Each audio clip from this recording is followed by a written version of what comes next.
Hello everyone, so I'm happy to be here with you even if I can't see you.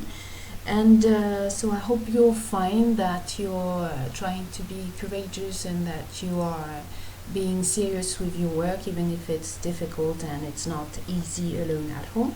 So I hope that this audio recording will help you to understand the video and to learn your lesson and to motivate you. So this is a video which is after the work we did about Gattaca, and this video shows that what was anticipated with Gattaca in a science fiction film is now possible and authorized in some countries. So this video is entitled Designer Babies, and it was published in 2009, so a couple of years ago. And so 10 years ago. Designer baby means that it's an infant who is created by genetic engineering, combining vitro fertilization in order to make sure that this future baby will not have some particular gene or characteristic that can cause diseases, genetic diseases. So this video is a report on an institute in LA, which is so this institute is called Fertility Institute. It's a medical center which provides services to parents, to future parents, by selecting their designer baby, and we're going to see how. So in this document you can see some scientists who are working in the institute to make the designing of babies possible. We can meet a doctor who is supporting genetic engineering, and we can also see some parents who use the technique to choose the sex of their baby. So the technique used in this institute is called PGD, pre-implantation genetic diagnosis. It is used to select the embryo before the birth and to select the perfect embryo who will not have any faulty genes. So at the origin, this technique was used to eradicate diseases, to predict genetic diseases, and to ensure that the embryo will be healthy and not suffer from any severe genetic diseases. But it has evolved, and as you can see, it's 2009, so 10 years ago. It has evolved, and in reality it is now used, it can be used to choose the gender, to choose the sex of the baby. It can also be used to enable parents to choose physical traits such as eye colors or eye color or hair color, even if it's not 100% sure.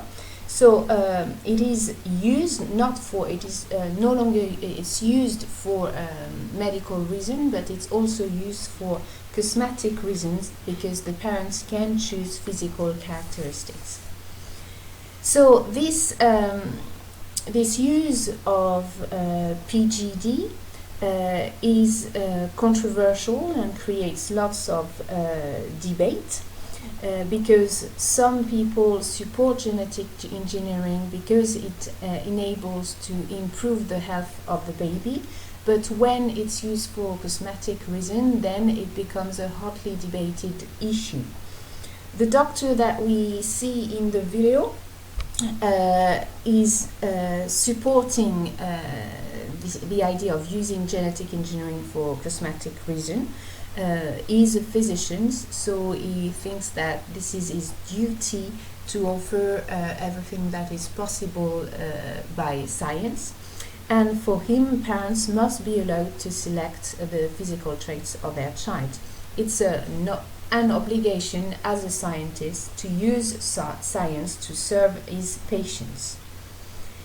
In the second part of the video that you had to watch, we can meet another scientist who has a completely different opinion about the technique.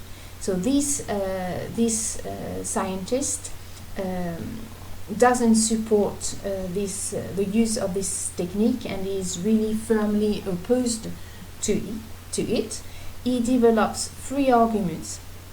So first, he explains that the choice of physical traits is very subjective and really influenced by culture. So it could be different in different countries. And it also creates, as the technique and as the use of this technique is really expensive, it will reinforce or create a gap between the rich and the poor people. So the rich will be able to pay for this very expensive advanced technology, while the poor won't be able to do it and to use it.